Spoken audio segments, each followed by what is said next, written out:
Bismillahirrahmanirrahim. Assalamualaikum warahmatullahi wabarakatuh. Halo teman-teman pecinta manuskrip Nusantara, apa kabar semuanya? Oke, sembari menemani saya menyirami tanaman, perkenalkan saya Aulia Fitriani, mahasiswi UIN Syarif Hidayatullah Jakarta, Bahasa dan Sastra Arab dengan nomor NIM 1119021000086. Video ini dibuat dalam rangka memenuhi tugas pada mata kuliah Kodikologi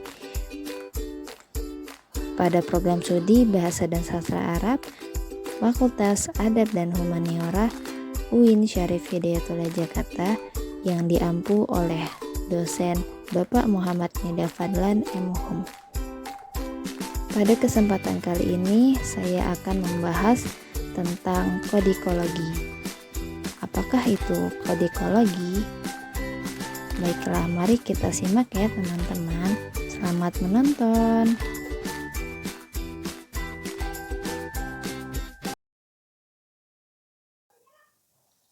Sebelum kita masuk pada pembahasan kali ini, saya ingin mengajak teman-teman untuk mengulas sedikit tentang filologi.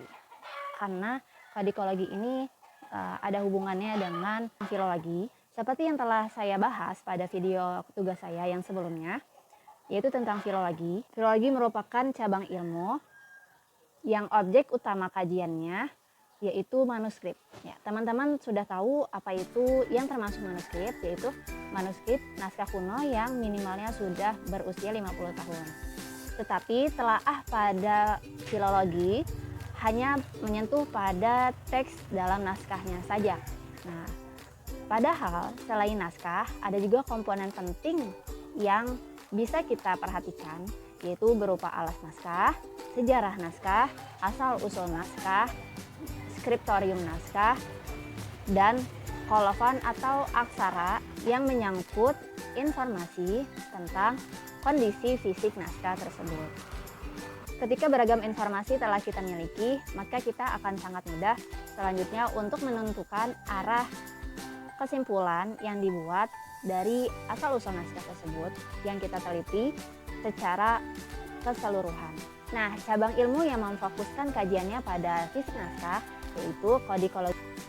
Tahukah teman-teman apa kodikologi? Kodikologi adalah bidang ilmu yang memfokuskan kajiannya pada fisik naskah atau bidang ilmu yang menangani masalah pada fisik naskah. Menurut Profesor Siti Baroroh Barit, kodikologi adalah ilmu yang mempelajari semua aspek penaskahan, meliputi bahan, usia, dan penulisan naskah. Kata kodikologi berasal dari bahasa Latin yaitu codex yang berarti buku. Tetapi codex dalam dunia pernaskahan yang berarti adalah naskah. Dengan demikian, kodikologi berarti ilmu tentang pernaskahan yang menyangkut bahan tulisan tangan yang ditinjau dari berbagai aspeknya. Istilah kodikologi pertama kali diusulkan oleh seorang ahli bahasa Yunani yaitu Alphonse Dain saat ia memberikan kuliah di École Normale Supérieure pada tahun 1944. Istilah kodikologi semakin tersosialisasi saat ceramah Dain diterbitkan pada buku Les Manuscrits pada tahun 1949. Nah, dalam karyanya, Dain menegaskan bahwa kodikologi itu adalah ilmu yang mempelajari tentang fisik naskahnya, bukan pada apa yang tertulis pada naskah tersebut. Karenanya, cakupan kajian kodikologi ini lebih luas dari hanya sekedar teksnya saja, menyangkut sejarah naskah, skriptorium naskah, katalogisasi naskah, dagangan naskah, fungsi sosial naskah, dan lainnya yang terkait fisik naskah sebagai sebuah artefak naskah. Kodikologi ini adalah ilmu yang mandiri, tetapi dia juga bisa sebagai ilmu bantu filologi karena memang sangat berkaitan dan saling berhubungan, juga saling melengkapi.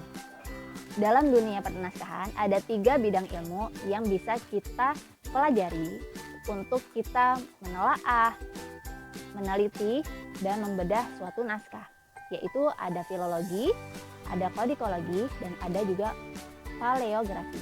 Ketiga ilmu pengetahuan ini memiliki fokus objek kajian yang sama, yaitu apalagi kalau bukan manuskrip, yaitu naskah kuno. Ketiga ilmu ini memiliki fokus penelitian yang sama, namun dengan cara yang berbeda.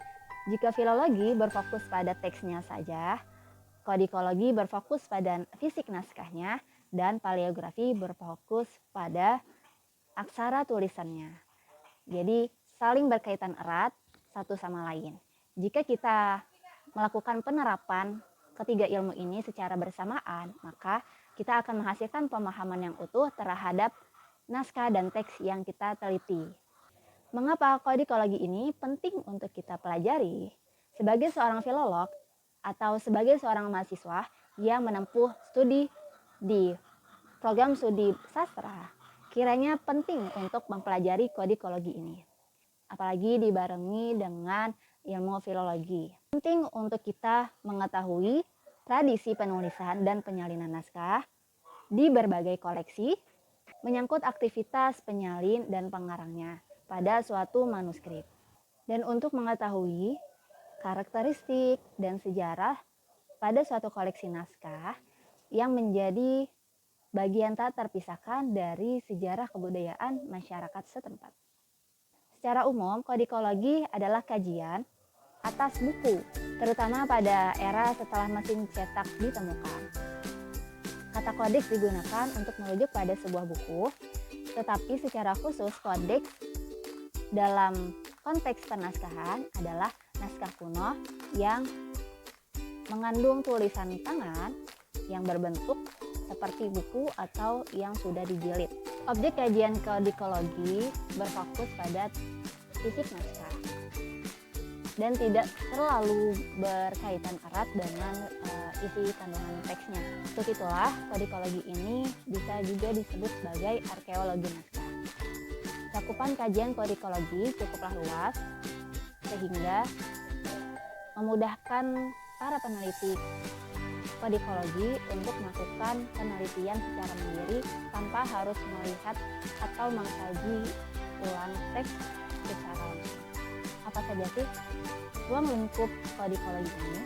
Yaitu ada bahan naskah, ada usia naskah, dan juga ada sejarah naskah. Apa saja bahan naskah itu? Ada alas naskah, ada alat tulis naskah, ada watermark, ada countermark, dan ada juga iluminasi. Ya. Kertas dan alas naskah pada dunia penaskahan Nusantara biasanya banyak menggunakan kertas yang berasal dari Eropa atau bisa kita sebut dengan kertas Eropa. Selain itu digunakan juga bahan naskah yang berasal dari lokal seperti papirus, daluang, lontar, bambu, dan juga lainnya. Bahan kertas papirus merupakan media alas naskah yang berasal dari serat daun atau serat pohon. Dan pohon tersebut ditemukan di sepanjang Sungai Nil atau papirus ini berasal dari Mesir. Ada juga bahan tulis yang berasal dari kulit domba atau kulit sapi yang biasa disebut dengan perkamen. Penggunaan bahan tinta yang digunakan dalam penulisan naskah pun sangatlah beragam. Berbeda tempat, berbeda juga tinta yang digunakan. Pada penulisan naskah-naskah kuno di Nusantara, biasa digunakan tinta tradisional ataupun tinta nasional. Ada tinta yang terbuat dari getah, minyak za'faron, atau dari anggur, dari darah, ataupun dari kacang merah. Apa itu watermark? Watermark adalah cap air atau cap kertas yang biasa ada di kertas Eropa. Itu merupakan salah satu ciri kertas Eropa, yaitu yang ada watermarknya. Dan juga ada countermark, yaitu cap kertas bandingan. Nah, cap kertas bandingan ini berguna untuk membedakan dan mengidentifikasi penanggalan satu cap dengan kertas yang lainnya. Lalu ada iluminasi. Apa itu iluminasi? Iluminasi adalah hiasan pada sebuah naskah yang biasanya hiasan tersebut tidak berkaitan dengan isi naskahnya. Jadi hanya sebatas hiasan saja, seperti motif-motif yang bentuknya seperti bunga atau seperti dedaunan. Iluminasi ini digunakan sebagai identifikasi naskah itu berasal dari mana. Jadi ada karakteristik atau ada ciri khas dari iluminasi pada setiap daerah yang memiliki naskah kuno. Yang kedua, usia naskah. Usia naskah bisa kita lihat pada kolofon atau penanggalan naskah. Kolofon adalah catatan kecil dari seorang penyalin.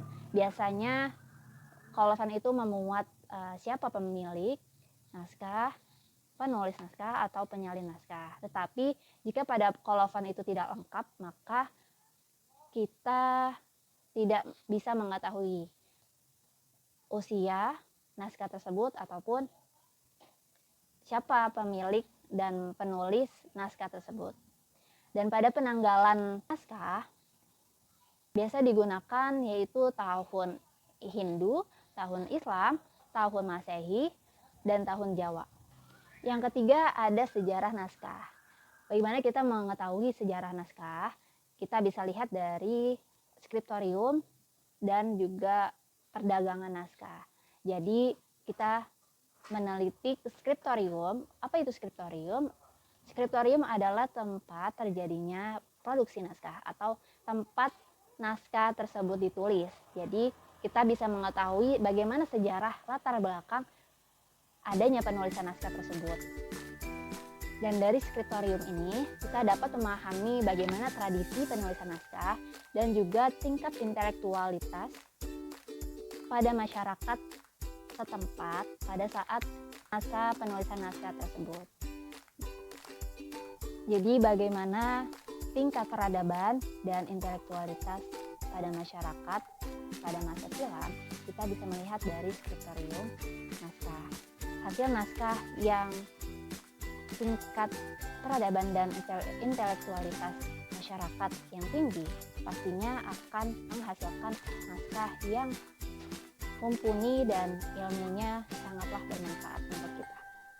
Oleh karena itu, sebagai warga negara Indonesia yang memiliki keragaman seni dan budaya, perlu untuk kita selain melestarikan kebudayaan, yaitu dengan menjaga dan mendigitalisasi naskah kuno, juga mempelajari bagaimana cara meneliti ataupun mengkaji naskah kuno tersebut, agar naskah kuno yang sudah diperjuangkan dari seorang filolog dan juga arkeolog itu bisa bermanfaat untuk kita semua.